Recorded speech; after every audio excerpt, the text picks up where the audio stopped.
عليكم ورحمة الله وبركاته. سبحانك اللهم ربي وبحمدك، سبحانك ربي العظيم. اللهم صل وسلم وبارك على سيدنا محمد. أحبائي الكرام ورب الأرانب في كل مكان داخل مصر وخارج مصر، يا رب دايما من نجاح لنجاح وتبقوا في أفضل حال. فيديو مهم جدا تابعوا معايا. هكلمك النهارده عن اليوتيوب. يعني أنا ما بعملكش فيديو النهارده عن الأرانب، بس بعمل لك فيديو عن اليوتيوب، عن الكلام على اليوتيوب.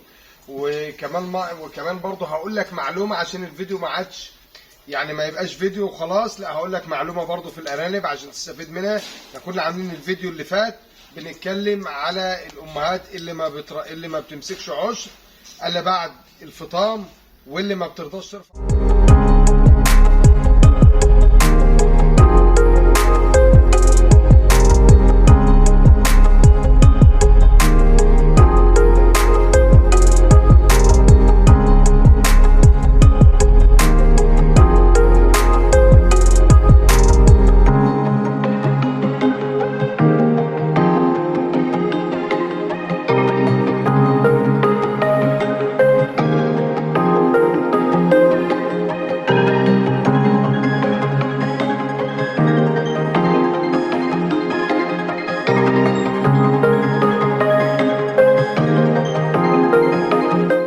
بعد الفطام هقول لك ان من في سلالات من مميزاتها او من علامات السلالات البيور اللي بيتكلموا عليها، من علاماتها ان الام ما بتقبلش عشر الا بعد الولاده. دي بتبقى ميزه في الام بالنسبه للناس اللي بتحب تتكلم في البيور واللي بتحب تقني البيور.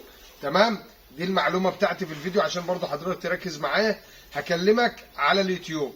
يعني ايه؟ انا عندي جروب واتس، عندي جروب تليجرام، عندي فيسبوك. اهلا وسهلا. كل دي وسائل ان احنا نتقابل بها مع بعض، كل دي وسائل ان احنا نعرض بها حاجتنا مع بعض، كل دي وسائل ان احنا ندردش بها مع بعض، مفيش فيها اي مشكله خالص. بس انا النهارده هقول لك الفرق، لان لقيت حد بيتكلم عنده جروب واتس. هو عنده جروب واتس عامله جروب نشط، جروب محترم، حاجه حلوه مفيش فيها مشكله خالص.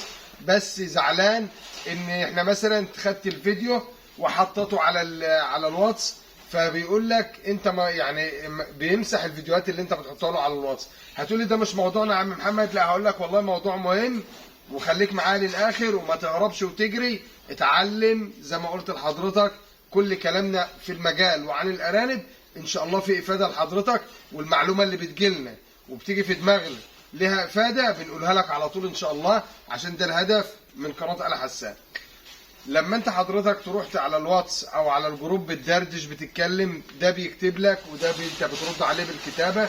طيب عايز اقول لك ان في ناس مثلا لا تجيد القراءه والكتابه. مثلا حد لسه صغير، لسه ما بقاش شاطر قوي في القراءه والكتابه، وعامل مشروع ارانب. حد عزك الله يعني ربنا يسلم على الناس نظره ضعيف وما مش مستوعب انه يقرا المنشور اللي انت عامله له كله.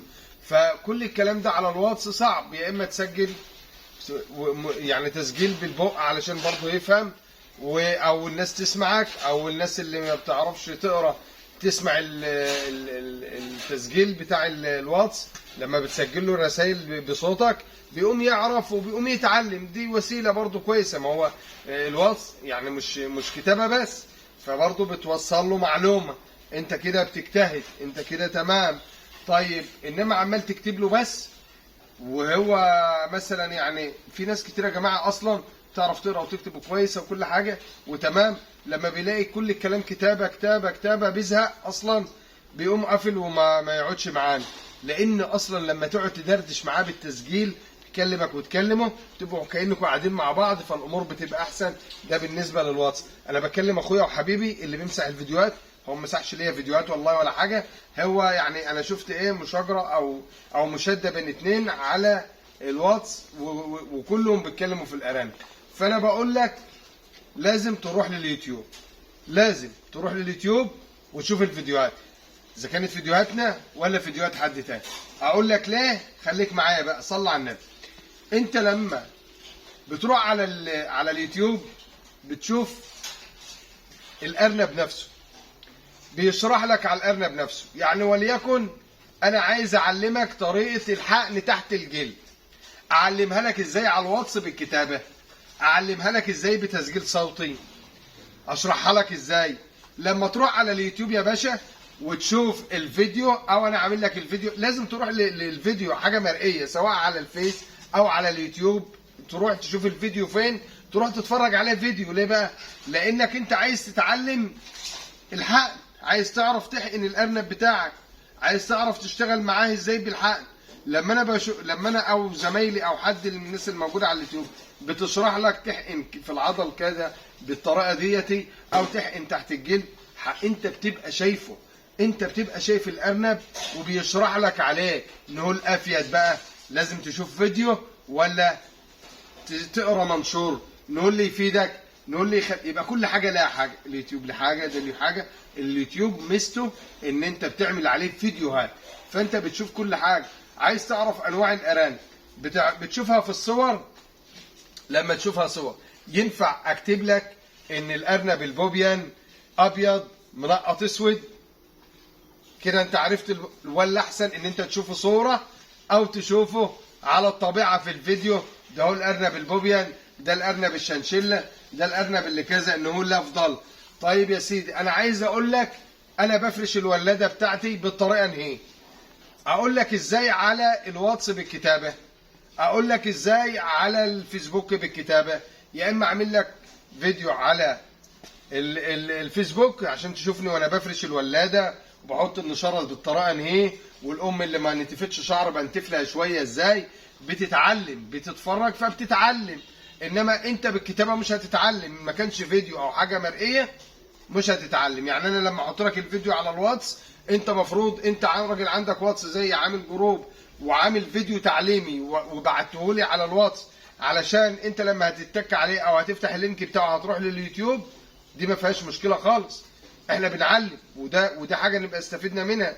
ما ايه المشكله ان انت ليه تمسحه او ليه تقول ما تعرضش عندي هنا؟ اصل بيقول ان هو مثلا بيشحن الباقه كتير. انت مالنا ومال الباقه؟ هو الراجل هيتك على اللينك هيروح لليوتيوب، هيتفرج على حسابه هو مش على حسابك انت، فبيتفرج على باقته هو، ما بيتفرجش على باقتك انت. هو بيفتح الواتس من عنده، بيفتح من عنده، بياخد النت بتاعك انت. يعني مش دي ازاي يعني يا باشا انت لازم تساعد. عامل جروب واتس تقوم تساعد الناس. انت الفيديو على فكره الجروب ده، يعني الراجل اللي عليه او الراجل صاحبه او الراجل اللي عامله والله راجل محترم جدا، راجل كويس جدا، شاطر في الارنب.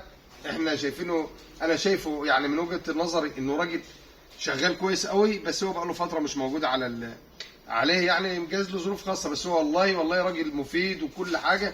بس اللي بيمسح الفيديوهات واحد تاني تقريبا، واحد مشرف على الواتس، ما هوش صاحبه يعني. فانا بقول لك انا مش يعني بعمل الفيديو ده علشان اهاجمه او علشان يبقى بيني وبينه حاجه، لا والله ابدا. انا بقول الفيديو ده مش ليه هو لكل الناس اللي عندها جروبات واتس، لكل الناس اللي عندها منصات بتفيد الناس في المجال الارانب.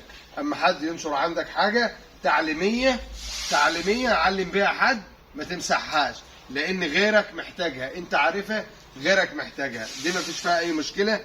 انا يعني دايما لما بلاقي حاجه او بلاقي حاجه هتفيد المربي او بلاقي حاجه هتفيد حد شغال معانا في المجال، سواء اقدم مني او جديد عني او اي حاجه، وبلاقي موضوع ان احنا ينفع نقوله يفيد الناس، على طول ما بنترددش وبنطلع نقوله. انا مش عايزه حد يزعل مني، انا بقول وجهه نظري دي للجميع، دي لكل الناس اللي عامله منصات، ما فيش فيها اي مشكله خالص. تحياتي للجميع، يا رب دايما تبقوا في احسن حال، دايما مشرفين ومنورين على قناه اخوكم محمد حسان. السلام عليكم ورحمه الله وبركاته.